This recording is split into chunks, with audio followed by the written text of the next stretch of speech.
Hello guys! Welcome back again to my channel. For today's video, sasagutin natin itong question na nakikita ko sa mga Facebook page saka meron din mga nagko-comment sa mga videos ko na in-upload ko sa YouTube channel ko. Kung okay lang bang maulanan at maarawan ng outdoor unit ng aircon.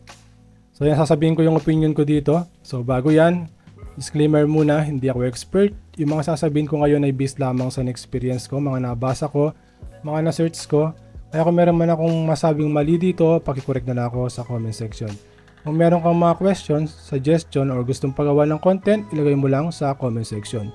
Kung hindi ka pa nakasubscribe, mag-subscribe ka na. Click mo yung notification bell para ma-notify ka sa mga susunod ko pang mga videos. So yan, start na tayo. Kung okay lang bang maulanan at maarawan ng outdoor unit ng aircon?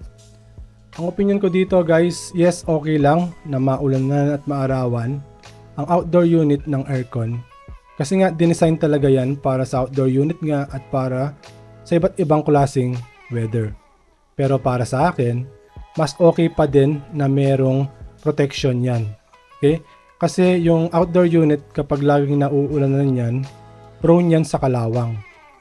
Alam naman natin na yung ibang parts ng aircon ay bakal. At alam din natin na kapag laging nababasa yung bakal, prone yan sa kalawang or corrosion.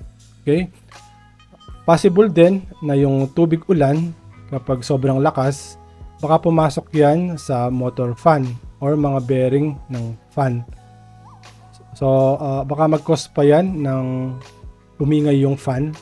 Okay?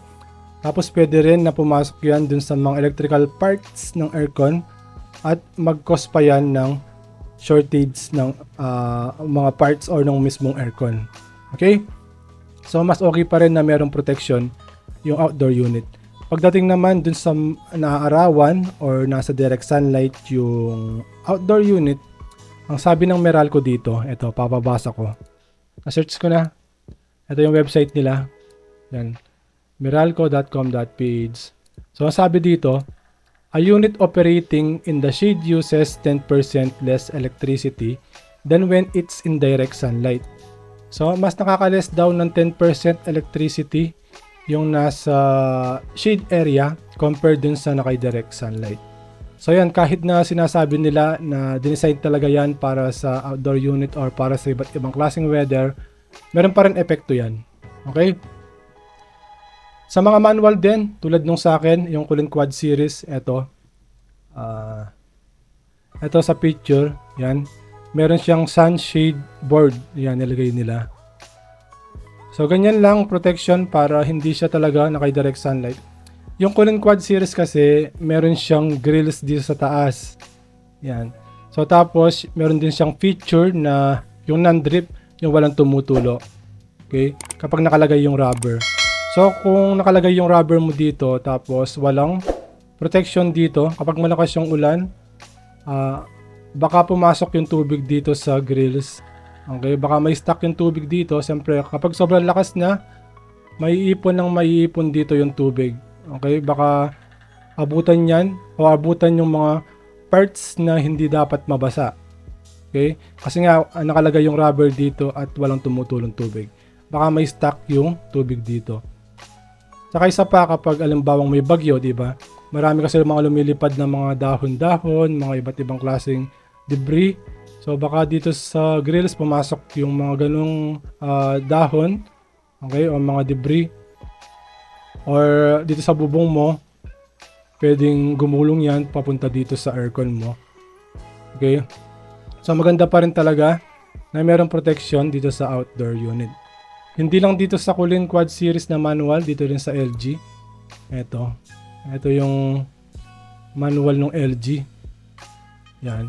Nakalagay dito, avoid exposed to direct sunlight. Ito. Tapos dito sa picture, meron siyang awning.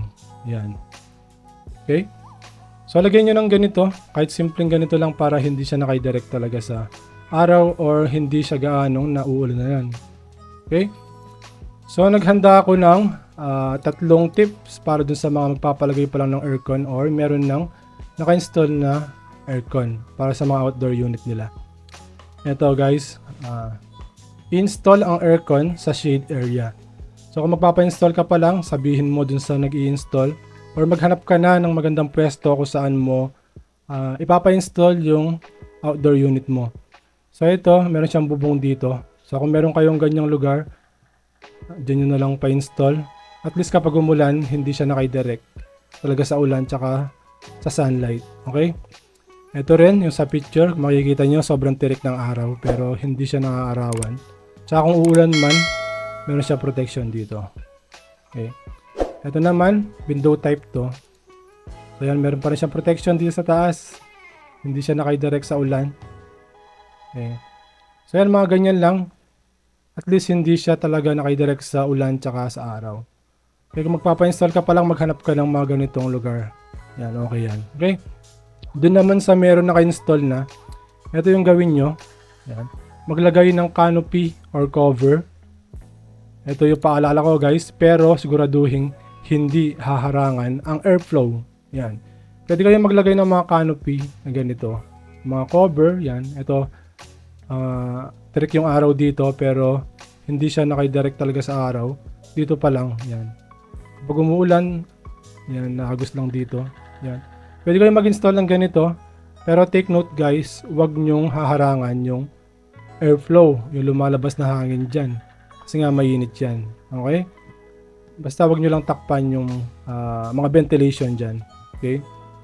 So yan, yung pangatlo natin para dun sa mga mabababang lugar, tulad dito sa amin. Yan. Itaas ang outdoor unit para hindi abutan ng tubig baha. Lalo-lalo na dun sa mga naka-split type. Kasi meron ako nakita sa Facebook page, nagpa-install siya ng split type tapos sobrang baba nung outdoor unit niya. So ito, yung sample na to, nakuha ko sa Google pero sa tingin ko sa ibang bansa to. Yan. Pero mas maganda talaga na itaas natin or isip na natin yung outdoor unit natin. Kasi kahit na sabihin natin na hindi binabaha dyan, baka isang araw kapag malakas yung ulan, bumaha na dyan. Mas maganda na isip na natin or itaas natin yung outdoor unit natin para kapag sobrang lakas ng ulan, hindi siya abutan ng tubig baha. Baka para hindi madamay yung outdoor unit natin. So yan guys, sana meron kayo natutunan sa video na to kahit papano. Kung meron man, bigyan naman ng like. Yan. Kung meron pa kayong gustong idagdag dito, mag-comment na lang sa comment section.